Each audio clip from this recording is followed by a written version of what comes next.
Hello dear students. So beta we are discussing about chapter number 2, understanding secularism. Open your book, page number 22. तो हमने जो अब तक बात किया था पेज नंबर 22 पे जो वो ऊपर स्टोरी बोर्ड आपको दिया है, we had discuss about that like in government school, in police station, every government building cannot support or promote any one religion.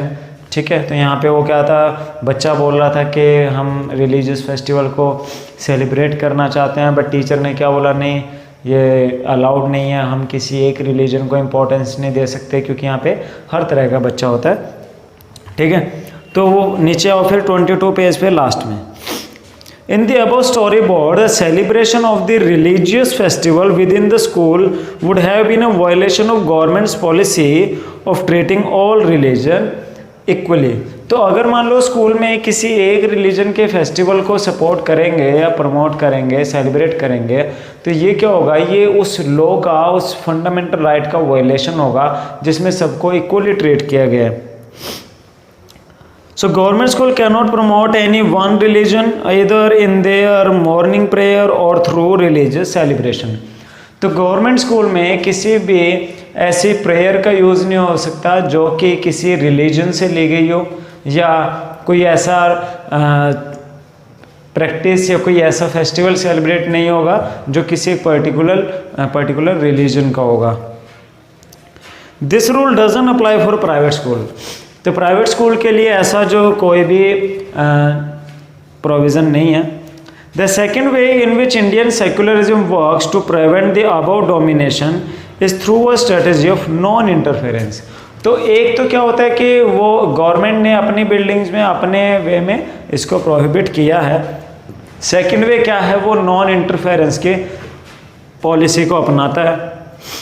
This meant that in order to respect the sentiments of all religion and not interfere with religious practices, the state makes certain exception for particular religious communities. अब एक तो वो हो गया government school के case वाला, and other government building, यानी government किसी भी वे में किसी एक पर्टिकुलर रिलीजन को सपोर्ट इम्पोर्टेंट नहीं कर सकता। ठीक है, एक क्या है, एक पॉलिसी है नॉन इंटरफेरेंस की, यानी कि गवर्नमेंट किसी रिलीजियस प्रैक्टिस में अपना इंटरफेयर नहीं करता।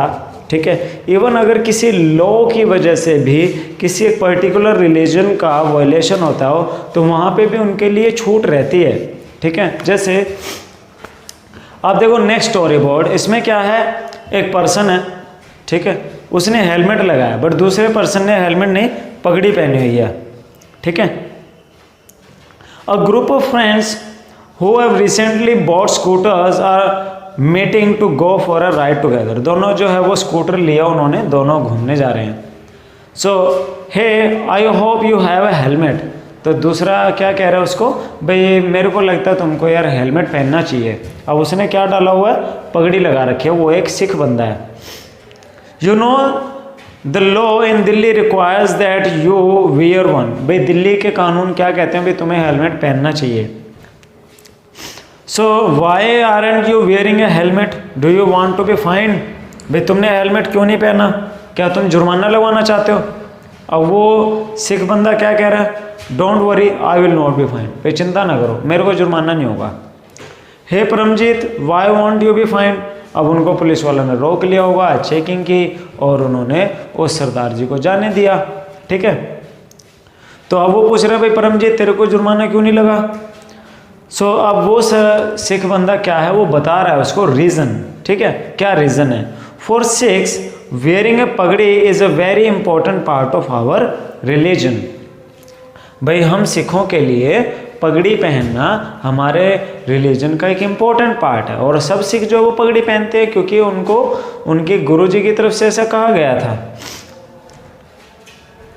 The government can not force me to wear a helmet. और गवर्नमेंट मेरे को ये पगड़ी उतार के हेलमेट पहनने के लिए मजबूर नहीं कर सकती।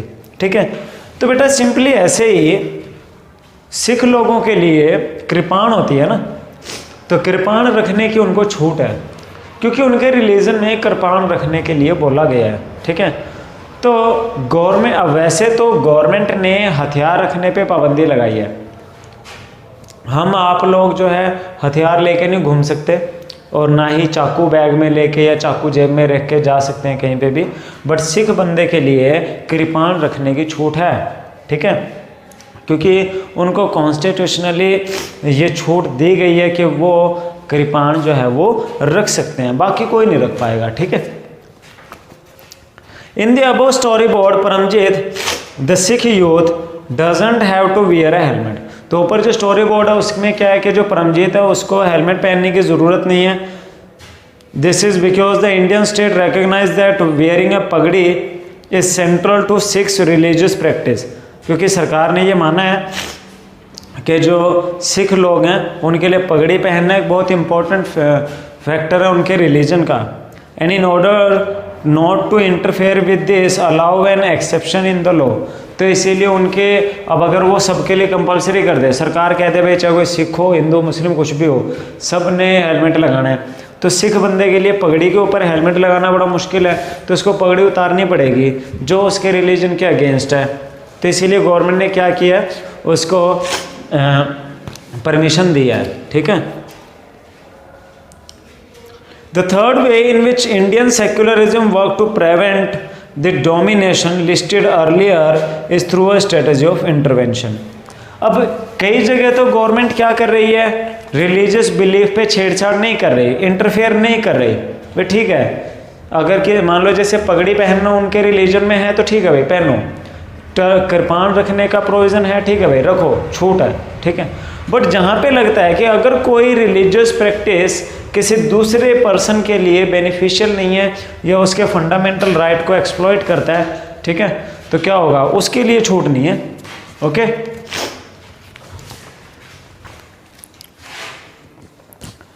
Okay, so this is a good example where members of the same community, same religion dominate other members of society within it. Okay, untouchability में होता क्या था कि upper caste Hindus lower caste Hindus को डिस्क्रिमिनेट करते थे, उनका exclusion हुआ, उनको सोसाइटी से बाहर कर दिया।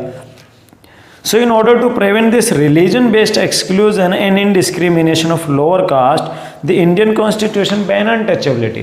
अब ठीक है, चलो उस टाइम पे प्रोविज़न था, लोअर कास्ट पीपल को उन्होंने क्या किया, कुछ उनके राइट्स, इक्वल राइट्स उनको नहीं दिए, ठीक है, चलो कुछ ग्रंथों में ऐसा लिखा, बट दीज आर इनह्यूमन, ये अच्छी बात नहीं है, ठीक है। आप कुछ लोगों के राइट्स एक्सप्लॉइट कर रहे हो, उनको इक्वल राइट्स नहीं दे रहे हो, उनको सोसाइटी से बाहर रहना पड़ रहा है, ठीक है, तो वो बाय बर्थ तो उन्होंने कोई पाप नहीं किया ना ऐसा, ओके। तो दैट्स वाई जब इंडियन कॉन्स्टिट्यूशन फ्रेम हुआ, at that time they ban untouchability and gave equal status to all people, सबको इक्वल स्टेटस दिया।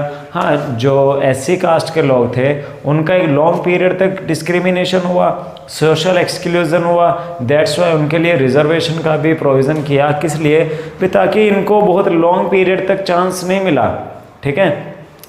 इनको अपलिफ्टमेंट देने के लिए कुछ थोड़ा सा हीट देना पड़ेगा, इनको थोड़ा सा आगे लाने के लिए कुछ स्पेशल प्रोविज़न देने पड़ेंगे, ओके।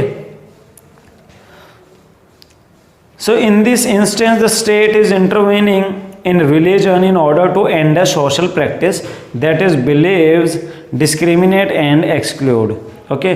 तो इस उदाहरण में, इस इंस्टेंस में क्या है कि गवर्नमेंट ने अपना इंटरवेंशन किया, दखलंदाजी किया है। पहले वाले केस में तो हमने क्या किया, जो रिलीजियस प्रैक्टिसेस थी उस पर नहीं कर रहे, ठीक है। सिख बंदे के लिए हेलमेट पहनना कंपलसरी नहीं है, ठीक है, क्योंकि उसका रिलीजियस व्यू पगड़ी पहनने को बोलता है और गवर्नमेंट उसको इन्फोर्स नहीं कर सकती पगड़ी उतार के हेलमेट पहनने के लिए, बट ठीक है वहाँ पे चल जाएगा, ठीक है। बट यहाँ पे अनटचेबिलिटी क्या है, ये इनह्यूमन है, कुछ लोगों के, स्पेशल लोगों के जो राइट्स हैं वो एक्सप्लॉइट होते हैं, तो यहाँ गवर्नमेंट दखलंदाजी करती है। So in this instance the state is intervening in religion in order to end a social practice that is believes discriminates and exclude and that violate the fundamental rights of lower caste who are citizen of this country, ठीक है। तो untouchability क्या कर रहा था, that was violating the fundamental rights of lower caste, ठीक है, उनके फंडामेंटल राइट को एक्सप्लॉइट कर रहा था, इसलिए गवर्नमेंट ने क्या किया, उसको बैन कर दिया। Similarly, to ensure that laws relating to equal inheritance rights are respected, the state may have to intervene in this religion-based personal law of community. अब कुछ जगहों पे क्या होता है कि कुछ इनहेरिटेंस के लॉज हैं और कई जगह पे गवर्नमेंट ने कम्युनिटी के जो स्पेशल लॉज हैं उनको परमिशन दिया है, कई जगह नहीं दिया है जहाँ पे लगता है कि ये ठीक नहीं है। उसके बाद intervention of state can also be in the form of support. कई बार वो इंटरवेंशन जो होता है वो एक सपोर्ट की फॉर्म में भी होता है। The Indian constitution grants the right to religious community to set up their own school and colleges. अब वैसे तो देखो किसी स्कूल में किसी लैंग्वेज किसी पर्टिकुलर रिलीजन के सपोर्ट के लिए गवर्नमेंट काम नहीं कर सकती, बट कई बार गवर्नमेंट छूट दे देता है। कॉन्स्टिट्यूशन ने फ्रीडम ग्रांट किया है लोगों को कि वो अपने पर्टिकुलर रिलीजन के पर्टिकुलर लैंग्वेज कल्चर के स्कूल्स एंड कॉलेजेस इस्टेब्लिश कर सकते हैं। So it also gives them financial aid on non preferential basis. उनको कुछ एड भी मिलता है, ग्रांट्स भी मिलती है, पैसा भी मिलता है सरकार से, बट नॉन प्रेफरेंस बेस पे, यानी कि ठीक है दे दिया तो ठीक, तो भी नहीं ठीक। In what way is Indian secularism different from that of other democratic country. अब इंडिया में जो एक सिस्टम सेक्युलरिज्म का है वो कुछ अदर कंट्री से कैसे डिफरेंट है, हम एक कंट्री का एग्जांपल लेते हैं और वो कंट्री कौन सा है, यूएसए। ठीक है, अब जैसे हमारे इंडिया में स्कूल्स में क्या होता है, प्राइवेट स्कूल में तो प्रेयर्स होती हैं जो ज़्यादातर हिंदुइज्म पे बेस्ड होती हैं। ठीक है, गवर्नमेंट स्कूल में यूजुअली प्रेयर्स जो होती हैं वो नहीं होती, सिर्फ क्या होता है नेशनल एंथम होता है, राष्ट्रीय गान गाया जाता है। कुछ स्कूल में प्रेयर हो जाती हैं, अदरवाइज नहीं होती। नेशनल एंथम के बाद ही बच्चों को क्लासेस में भेज देते हैं। ठीक है, अमेरिका में क्या होता है, प्लेज ऑफ अलायंस होती है, प्लेज बोलते हैं उसको। ठीक है, जैसे कई स्कूल्स में प्लेज ली जाती है। ठीक है, so some of the above objectives are similar to those that have been included in the constitution of secular democratic country in other part of the world. Okay, तो कुछ ऑब्जेक्टिव तो वैसे ही हैं जैसे हमने ऊपर डिस्कशन किया है। For example, the first amendment of US constitution prohibits the legislature from making laws respected an establishment of religion or that prohibit the free exercise of religion. अब क्या होता है कि जब यूएस ने अपना कॉन्स्टिट्यूशन बनाया, ठीक है, तो उन्होंने अपना जो फर्स्ट अमेंडमेंट किया तो उसमें उन्होंने रिलीजन के रिगार्डिंग कुछ प्रोविजंस को चेंज किया। Okay, so what is meant by the word establishment is that the legislator cannot declare any religion as official religion. ठीक है, उसमें क्या हुआ कि गवर्नमेंट को रिस्ट्रिक्ट कर दिया कि वो किसी भी रिलीजन को ऑफिशियल रिलीजन नहीं बनाएगी। Nor can they give preference to one religion, ना ही वो किसी एक रिलीजन को प्रेफरेंस दे सकते हैं। In the USA the separation between state and religion means that neither the state nor religion can interfere in the affairs of one another. तो वहाँ पे कैसा एक सेक्युलरिज्म यूज हुआ है, ना तो गवर्नमेंट किसी रिलीजियस मैटर में अपना इंटरवेंशन करेगी, ना कोई रिलीजन गवर्नमेंट सिस्टम में इंटरफेयर करेगा। ठीक है, इवन अभी जो हमने जिक्र किया साइड में भी आप पिक्चर देखो, उसमें क्या है, अमेरिकन स्कूल में बच्चे प्लेज कर रहे हैं। ठीक है, तो वहाँ पे पहले प्लेज में एक वर्ड यूज होता है अंडर गॉड, यानी कि वो गॉड वर्ड यूज करते थे, तो बाद में वो भी बंद करा दिया। भाई ये तो क्या हो गया, यानी कि इसमें तो धार्मिकता आ गई। ठीक है, और उनकी बात हुई थी कि किसी भी ऐसे सिस्टम में या स्कूल गवर्नमेंट सिस्टम में कोई रिलीजियस व्यू नहीं आएगा। ठीक है, तो बाद में जो वर्ड्स था वो भी अभी यूज नहीं होता। So there is one significant way in which Indian secularism differ from the dominant understanding of secularism as practiced in USA. This is because unlike the strict separation between religion and the state in American secularism, in Indian secularism the state can intervene in religious affairs. ठीक है, तो देखो दोबारा पढ़ते हैं इसको। There is one significant way in which Indian secularism differ from the dominant understanding of secularism as practiced in USA. तो एक जो यूएसए में सेक्युलरिज्म यूज़ होता है, जो इंडिया में सेक्युलरिज्म यूज़ होता है, उसमें कुछ डिफरेंसेस हैं। जैसे इंडिया में क्या होता है, अभी हमने जिक्र किया, उन्होंने कुछ रिलीजियस व्यूज़ को प्रोहिबिट किया है, जैसे कहीं पे किसी को भी एक रिलीजन को इम्पोर्टेंस नहीं दे सकते। कुछ रिलीजियस व्यूज़ को उन्होंने क्या किया, एग्जम्प्ट किया है, जैसे कुछ कम्युनिटीज़ को उनके रिलीजन सिंबल्स या कुछ ऐसे पहनने की, यूज़ करने की आज़ादी है। कई जगह पे अगर लगता है ये इनह्यूमन है तो उसको रोकती है गवर्नमेंट, ठीक है।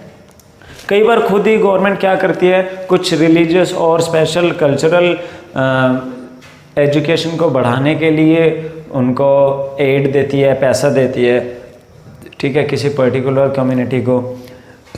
यानी कि यहाँ पे स्टेट एंड रिलीजन का थोड़ा बहुत आपस में रिश्ता है, बट अमेरिका में बिल्कुल उसको अलग रखा जाता है। यानी कि धार्मिक वर्ड का भी इस्तेमाल नहीं होगा गवर्नमेंट सिस्टम में, ठीक है। और ना तो रिलीजन गवर्नमेंट सिस्टम में अपना कोई इंटरफेयर करेगा, ना गवर्नमेंट रिलीजियस अफेयर में करेगी, ठीक है। So this is because unlike the strict separation between religion and the state in American secularism, in Indian secularism the state can intervene in religious affair. American government religious affairs में कोई interfere नहीं करेगी, but India में religious affairs में interfere कर सकती है, ठीक है। वहाँ पे तो बिल्कुल ही सेपरेशन है भाई, ना वो गवर्नमेंट रिलीजन अफेयर में कोई टांग अड़ाएगी, ना रिलीजन अफेयर गवर्नमेंट में कोई टांग अड़ाएंगे या फिर अपना रोल प्ले करेंगे। बट इंडिया में क्या है, कुछ जगह पे इंटरफेयर कर सकती है। Indian constitution intervene in Hindu religious practices in order to abolish untouchability. तो इंडियन गवर्नमेंट ने अनटचेबिलिटी को अबॉलिश करने के लिए हिंदू बिलीफ में इंटरफेयर किया, क्योंकि हिंदू ग्रंथों में ही लिखा हुआ था अनटचेबल्स के बारे में या लोअर शूद्रों के बारे में, ठीक है। बट गवर्नमेंट ने उसको इनह्यूमन माना, सही नहीं माना और उसको ख़त्म किया, उसको अबॉलिश किया, वेदर वो किसी धार्मिक बुक में क्यों ना लिखा हो। In Indian secularism through the state is not strictly separate from religion. It means एकदम अमेरिका की तरह स्ट्रिक्ट सेपरेशन भी नहीं है, ठीक है। So it does maintain a principle distance with religion. हाँ, एक डिस्टेंस मेंटेन करता है, ठीक है, कि बार बार धार्मिकता को हाँ, ये पॉलिटिकल लीडर्स अपने लोगों को बहकाने के लिए, वोट लेने के लिए रिलीजन का यूज़ करते हैं, बट गवर्नमेंट नहीं कर सकती, कॉन्स्टिट्यूशन नहीं कर सकता। This means that any interference in religion by the state has to be based on the ideas laid out in the constitution. यानी कि रिलीजन में अगर उनको इंटरफेयर करना है तो एक कॉन्स्टिट्यूशनल वैल्यूज़ का कहीं ना कहीं उसमें यूज़ होना चाहिए। जैसे कॉन्स्टिट्यूशन कहता है राइट टू इक्वलिटी, सब बराबर है, बट धर्म कह रहा था नहीं सब बराबर नहीं है, ये लोअर कास्ट के लोग हैं, हम अपर कास्ट लोग हैं, ये हमारे बराबर नहीं है। तो कॉन्स्टिट्यूशन के वैल्यूज़ धार्मिक वैल्यू के सामने कन्फ्लिक्ट हो रहे थे, ठीक है। तो हमने किसको फर्स्ट नंबर दिया है, कॉन्स्टिट्यूशन को, ठीक है, बाद में है धार्मिक कानून। तो कॉन्स्टिट्यूशन ने क्या किया, वहाँ पे अपना इंटरफेयर किया और उस नॉन इक्वल सिस्टम को ख़त्म किया और इक्वलिटी को मेंटेन किया। So these ideal serves as the standard through which we can जज वेदर द स्टेट इज और is not behaving according to secular principle. Okay, so these ideal serve as the standard. तो ये जो ideals हैं वो एक तरह के स्टैंडर्ड से हम लोग क्या करते हैं, वो उसको शो करते हैं, ठीक है, कि किस तरह का हमें सेक्युलर प्रिंसिपल से बिहेव चाहिए। So the Indian state is secular and work in various ways to prevent religious domination. हम इंडिया में किसी भी तरह का रिलीजियस डोमिनेशन जो है वो नहीं कर सकते, बिकॉज कॉन्स्टिट्यूशन उसको स्ट्रिक्टली प्रोहिबिट करता है। The Indian constitution guarantees fundamental right that are based on these secular principle. And however, this is not to say that there is no violation of these right in Indian society. तो हमारा यानी कि first कौन है, first constitution है।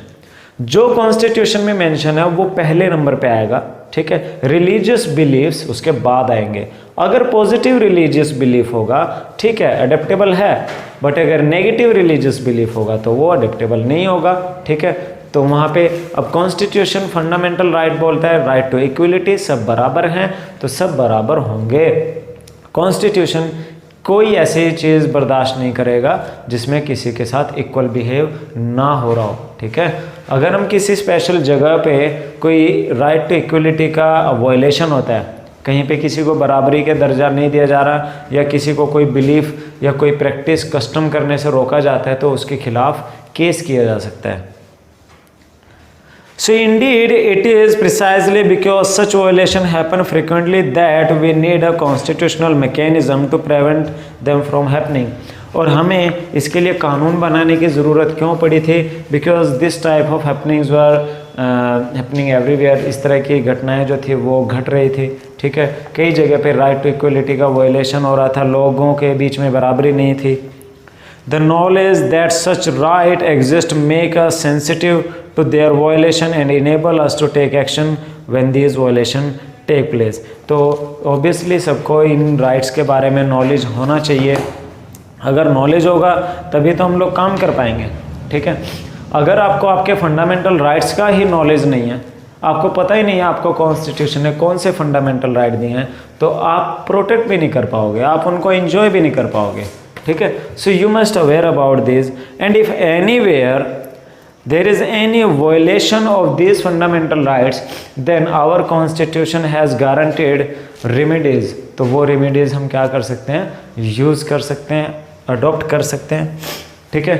So we had discussed many things. अब वैसे तो यहाँ पे बेटा एक 2004 का एग्जाम्पल है फ्रांस का, ठीक है। तो क्या हुआ, अब जैसे इंडिया में आपके पास हम लोग देखो, आपने बेटा कभी सोचा है कि स्कूल में ड्रेस क्यों लगती है, यूनिफॉर्म क्यों लगती है, ठीक है। पुलिस की यूनिफॉर्म क्यों होती है, स्कूल में हम ऐसे परमिशन क्यों नहीं दे देते, भाई ठीक है भाई जिसने जो रंग बिरंगे कपड़े पहन के आने आओ, जिसका जो दिल करे पहन के आओ, ठीक है। उसका रीज़न क्या होता है, इक्वलिटी मेंटेन करने के लिए। अदरवाइज तो जो रिच बच्चा है वो रोज़ नए नए कपड़े पहन के आएगा, जो पुअर है वो नहीं पहन सकता। दूसरा, कुछ लोग हो सकता है अपने रिलीजियस सिंबलाइज कपड़े पहनने लग जाएं, ठीक है, जो कि क्या करेगा, क्लास में एक यूनिफॉर्मिटी नहीं मेंटेन रहने देगा। तो हमारा मेन क्या है, सब एक जैसे दिखने चाहिए पहली बात, ताकि सबको इक्वल पैरामीटर पे रख सकें, दिखना नहीं चाहिए कोई किसी तरह का अनइक्वलिटी, ठीक है। हाँ, बट इंडिया में आपके कुछ रिलीजियस वैल्यूज़ को हम लोग क्या करते हैं, उनको रिस्पेक्ट करते हैं। जैसे अगर कोई सिख बच्चा है तो सिख बच्चा टर्बन रख के, ठीक है, क्या कर सकता है, क्लास में आ सकता है, पगड़ी बांध के क्लास में आ सकता है, क्योंकि हमारे कॉन्स्टिट्यूशन ने उसको इजाज़त दिया है। बट कुछ कंट्रीज़ ने इसके बारे में भी स्ट्रिक्ट प्रोविज़न किया है, क्योंकि वो रिलीजन, जैसे USA religion and government system को या स्टेट को बिल्कुल डिफरेंट रखना चाहते हैं। तो 2004 में फ्रांस ने भी ऐसे ही एक प्रोविज़न किया था। उन्होंने जो मुस्लिम लड़कियां क्या करती है, एक हेड स्कार्फ लगाती हैं, हिजाब बोलते हैं उसको, ऐसे मुंह छोड़ के बाकी हिस्सा जो है वो ढका जाता है, ठीक है, ये एक बुर्का पहना जाता है। क्रिश्चियन बच्चे एक बहुत लंबा होली क्रॉस पहनते थे, ठीक है, जो सूली वाला जो निशान है वो, या कुछ स्पेशल तरीके कपड़े। ज्यू बच्चे वो भी कई बार कुछ अपने सिंबल यूज़ करते थे। तो वहाँ की गवर्नमेंट ने जो रिलीजियस सिंबल्स थे वो प्रोहिबिट कर दिए। भाई कोई ऐसा ड्रेस, कोई ऐसा कपड़ा या कोई ऐसा सिंबल पहन के नहीं आएगा जो रिलीजियन को, जिससे रिलीजन दिखे या रिलीजियस वैल्यूज़ दिखें, ठीक है। यानी कि सब जब भी आएंगे वो इक्वल होने चाहिए। तो इस वजह से कुछ बच्चों को स्कूलों से निकाल भी दिया गया था, प्रोटेस्ट भी हुआ था, क्योंकि फ्रांस में बहुत मुस्लिम लोग भी रहते हैं, ठीक है। तो ये क्या है कि उन्होंने सेक्युलरिज्म को कुछ ज़्यादा ही स्ट्रिक्ट वे में फॉलो किया। बट इंडिया में इतना स्ट्रिक्ट फॉलो नहीं होता, आप स्कूलों में कुछ रिलीजियस सिंबल पहन के आ सकते हैं, ठीक है। तो बेटा ये था हमारा चैप्टर नंबर 2, अंडरस्टैंडिंग सेक्युलरिज्म। तो ये हमारा कंप्लीट होगा। नेक्स्ट वीडियो में आपको इसके क्वेश्चन मिल जाएंगे। ओके बेटा, थैंक यू।